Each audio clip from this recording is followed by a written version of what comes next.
Hello everyone, today we're going to learn how to divide an angle into 4 equal parts. I'm using an 8 centimeters radius here and drawing an arc first, then using the same radius I'm drawing another arc from this point and a third one from this point.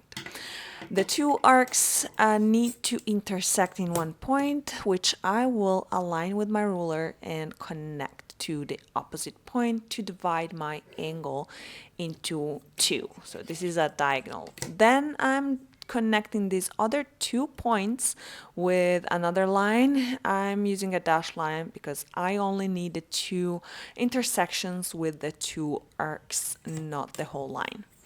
These 2 intersections, this one and the other one, will be connected with a point in the corner to divide my 90-degree angle into 4 equal parts.